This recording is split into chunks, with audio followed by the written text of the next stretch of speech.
Daily নিউজে আপনাদের সকলকে আবারও একবার স্বাগত জানাই।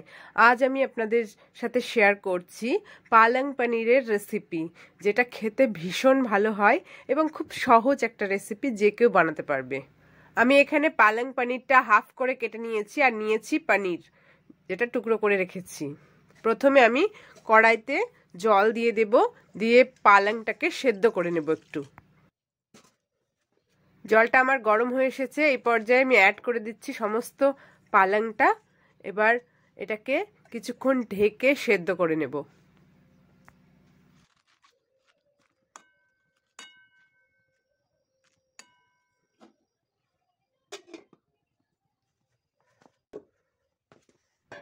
পাঁচ মিনিট পরে আমি ঢাকাটা তুলে পালংগুলোকে একটু ওপর নিচ করে দেব, তাহলে সমস্ত পালং খুব ভালোভাবে সেদ্ধ হয়ে যাবে।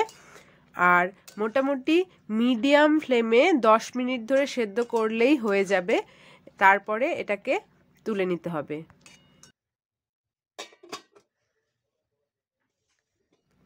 দেখুন, এটা সেদ্ধ হয়ে এসেছে।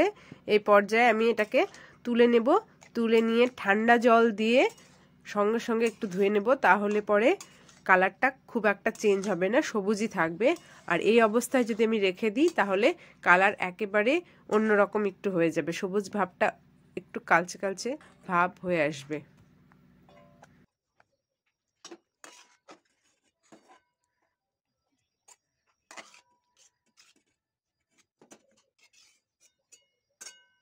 এখন এক বাটি মতো একেবারে ঠান্ডা জল এটার সাথে দিয়ে দিলাম, তাহলে কালারটা একেবারে এরকমই থাকবে। একটা মিক্সিং জার নিয়ে নিয়েছি।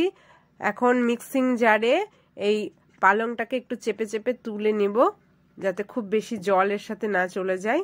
দিয়ে এটাকে একটা ভালো রকম পেস্ট করে নেব।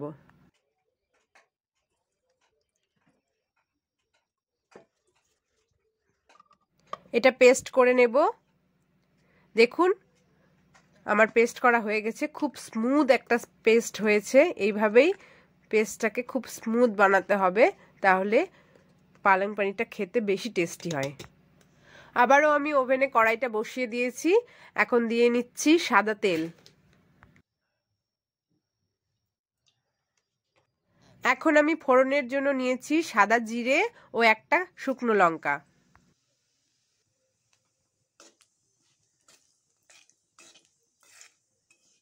এরপর প্রথমে আমি অ্যাড করছি টমেটো কুচি।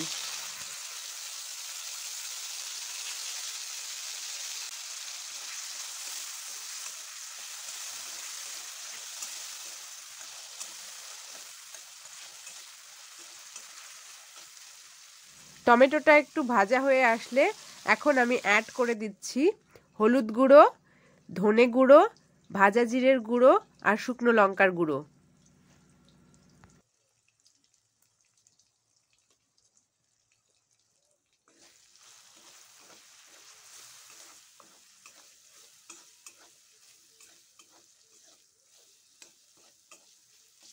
আদার পেস্ট করা রয়েছে, এখন সেটা অ্যাড করে দিচ্ছি।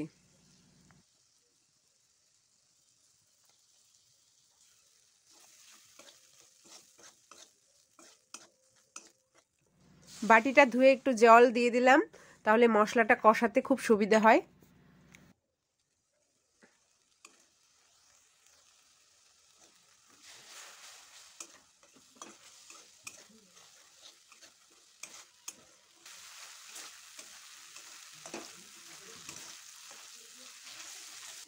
যখন দেখবেন মশলা থেকে তেলটা ছেড়ে ছেড়ে আসছে, এই পর্যায়ে পালংয়ের পেস্টটা অ্যাড করে দিতে হবে। এখন আমি অ্যাড করে দিলাম পালংয়ের পেস্টটা।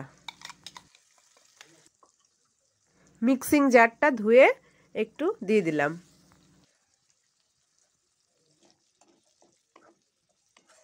এখন খুব ভালোভাবে এটাকে নেড়ে মিক্স করে নেব। একটু যখন ফুটতে শুরু করবে, তখন আঁচটা মিডিয়াম রাখতে হবে এবং অনবরত নাড়তে হবে, না হলে তলায় লেগে যেতে পারে।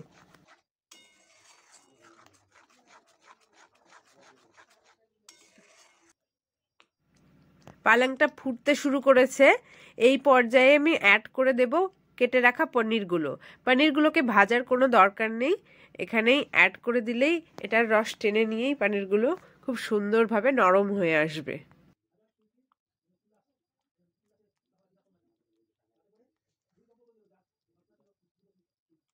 দেখুন কি সুন্দর লাগছে, সবুজ সাদা একেবারে কালারফুল।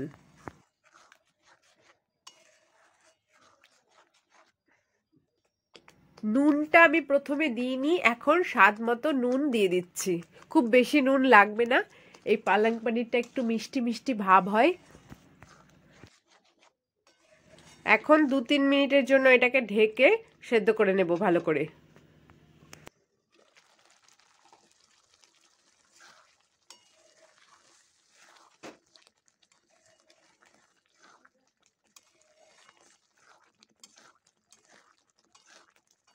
এখন এটাকে অনবরত নেড়ে যেতে হবে, না তো তলায় লেগে যেতে পারে। এটা প্রায় হয়ে এসেছে।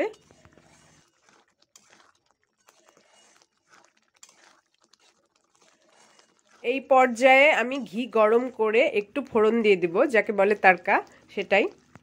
একটা হাতায় করে ঘি নিয়ে নিয়েছি। এখন ঘিটাকে হিট করে নিয়ে আগে গলিয়ে নেব।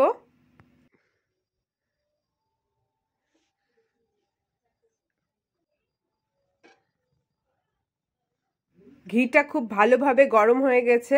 এখন এটার মধ্যে সাদা জিরে আর শুকনো লঙ্কা ফোড়ন দিয়ে দিচ্ছি। একটাই শুকনো লঙ্কা দিলাম, আমি আগে একটা দিয়েছিলাম। আর শুকনো লঙ্কার একটু গুঁড়ো দিয়েছি।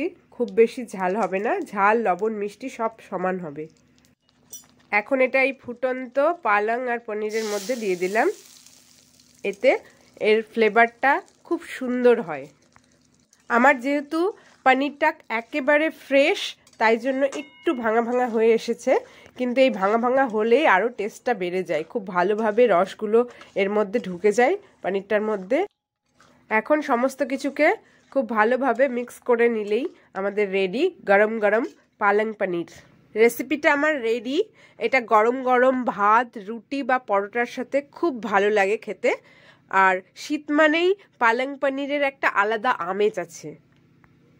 আপনারাও বাড়িতে ট্রাই করবেন এবং কমেন্ট করে জানাবেন আমায় কেমন লাগলো। আশা করি আজকের রেসিপিটা আপনাদের ভালো লেগেছে। যদি ভালো লাগে তাহলে অবশ্যই রেসিপিটাকে লাইক করবেন, শেয়ার করবেন বন্ধুদের সাথে, আর কমেন্ট করে জানাবেন আমায় কেমন লাগলো। আর চ্যানেলে যারা নতুন তারা অবশ্যই চ্যানেলটিকে সাবস্ক্রাইব করে নেবেন। দেখা হবে আবারও একটি নতুন রেসিপি নিয়ে। সকলে ভালো থাকবেন, সুস্থ থাকবেন। ভিডিওটি শেষ অবধি দেখার জন্য আপনাকে অসংখ্য ধন্যবাদ।